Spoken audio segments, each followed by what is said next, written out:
Hello जी, कैसे हैं आप सभी। उम्मीद करते हैं कि आप लोग बहुत अच्छे होंगे।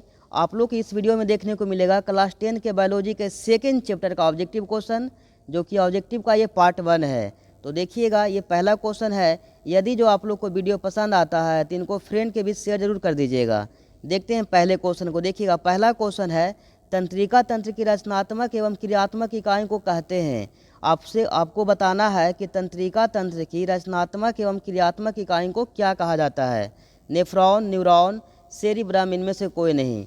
इनका सही आंसर हो जाएगा ऑप्शन बी, न्यूरॉन, है ना। न्यूरॉन को ही तंत्रिका तंत्र की रचनात्मक एवं क्रियात्मक इकाई कहते हैं, है ना। न्यूरॉन है जो शरीर की सबसे बड़ी कोशिका होती है। इनको आप ध्यान रखिएगा। ठीक इसी तरह का एक क्वेश्चन और बनता है कि वृक्क के रचनात्मक एवं क्रियात्मक इकाई को क्या कहते हैं। तो उनका आंसर हो जाएगा नेफ्रॉन, जो कि मानव में नेफ्रॉन की संख्या लगभग 10 लाख होता है। 10 लाख बोलिए या 1 मिलियन बोलिए, दोनों सेम ही है।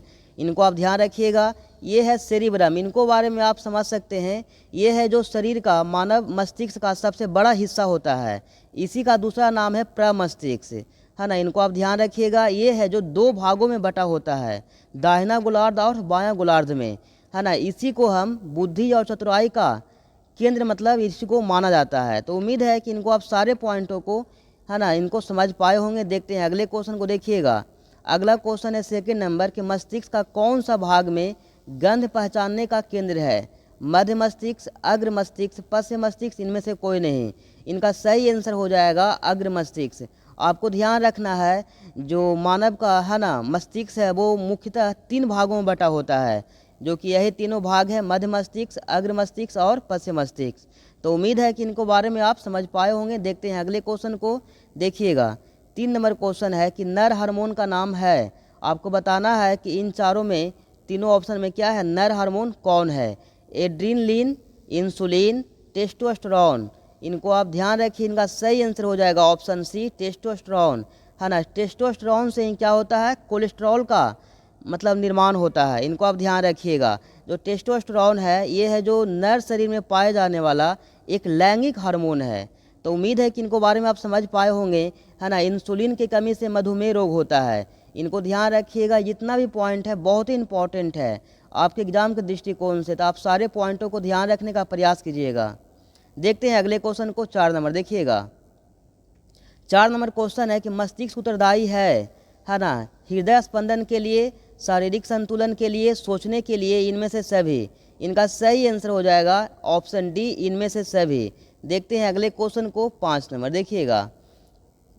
5 नंबर क्वेश्चन है कि घेघा यानी ग्वाइटर, घेघा रोग को ही ग्वाइटर रोग कहते हैं, है ना। घेघा यानी ग्वाइटर रोग पनपता है चीनी की कमी से, आयोडीन की कमी से, रक्त की कमी से, मोटापा से।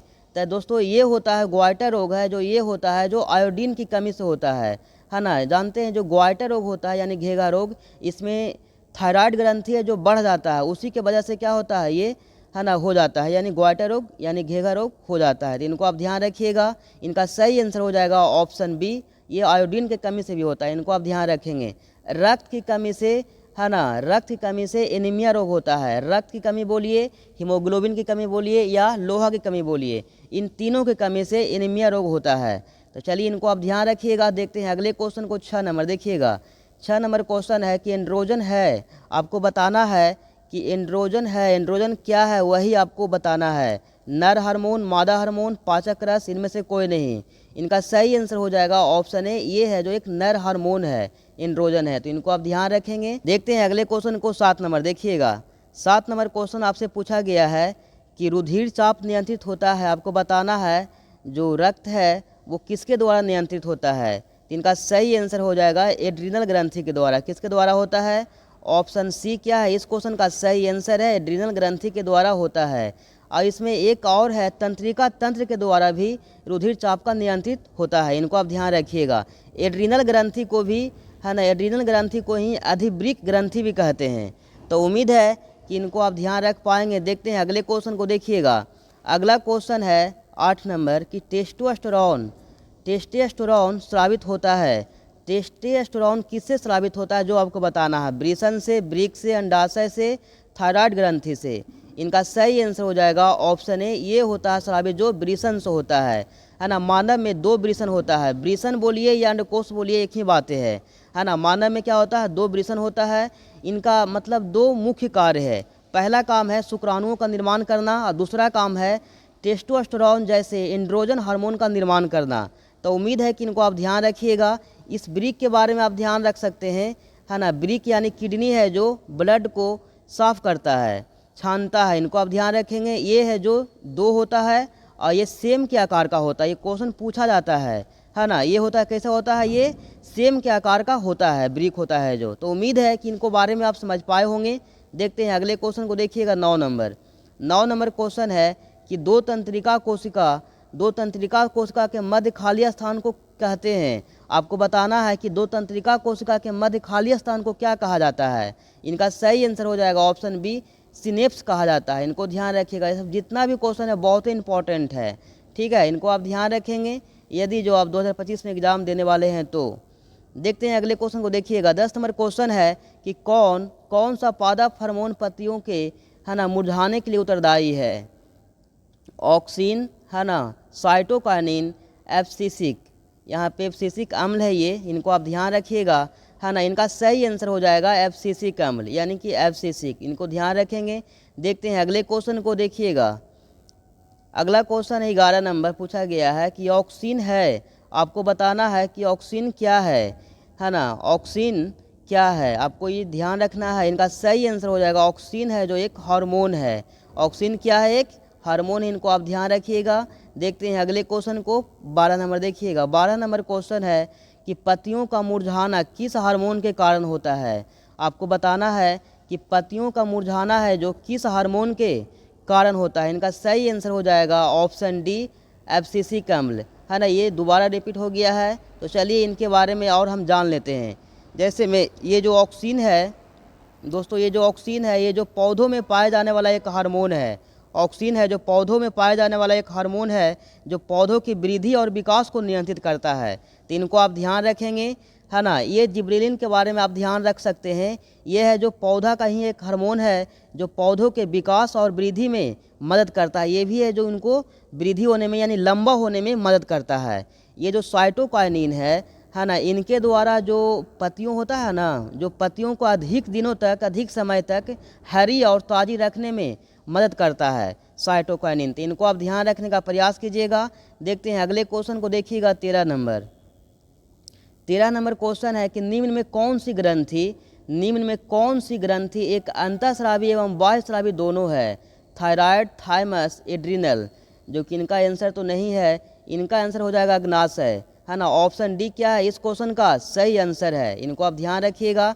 देखते हैं अगले क्वेश्चन को, देखिएगा 14 नंबर क्वेश्चन है कि निम्नांकित में, है ना, निम्नांकित में कौन मास्टर ग्रंथि कहलाता है।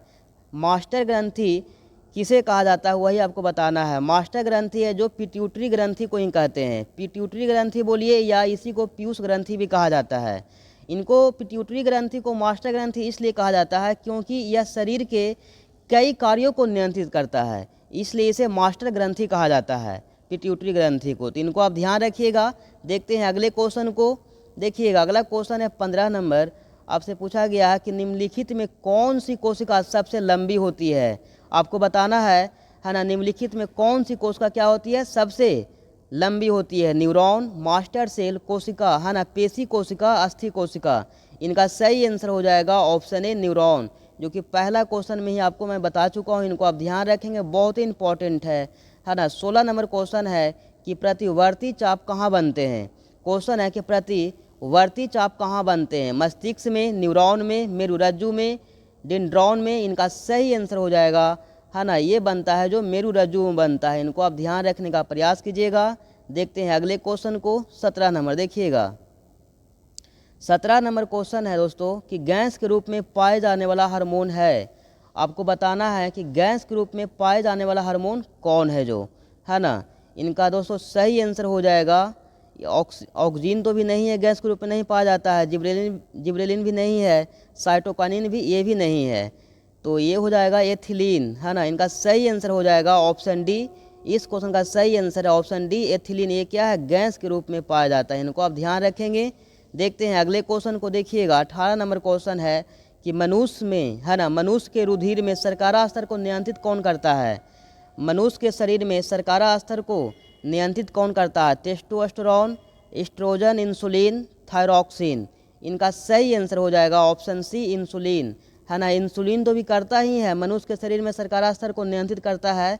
एक और नाम है ग्लूकागन, है ना, ग्लूकागन भी है जो ये शर्करा स्तर को नियंत्रित करता है, दोनों मिल करके, इंसुलिन और ग्लूकागन। तो इनको आप ध्यान रखिएगा, है ना। देखते हैं अगले क्वेश्चन को, 19 नंबर। देखिएगा 19 नंबर क्वेश्चन है कि मनुष्य के शरीर में, है ना, मनुष्य के शरीर में सोचने वाला ऊतक है।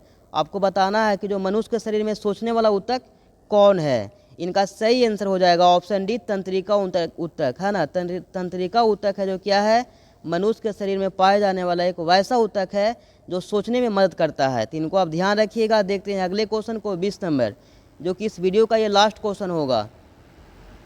देखिएगा 20 नंबर क्वेश्चन है कि कौन से हार्मोन के प्रयोग से पत्तियां अधिक समय तक हरी और ताज़ी बनी रहती है? Auxin, cytokinin, gibberellin. इनका सही आंसर हो जाएगा ऑप्शन बी, साइटोकाइनिन के मदद से जो पत्तियां हैं जो अधिक समय तक हरी और ताज़ी बनी रहती है। तो उम्मीद है कि आप लोग को ये वीडियो पसंद आया होगा। तो इनको ऊपर एक लाइक कर दीजिएगा, अपने फ्रेंड के भी शेयर कर दीजिएगा। फिर आपसे मिलते हैं किसी और वीडियो में, तब तक के लिए जय हिंद।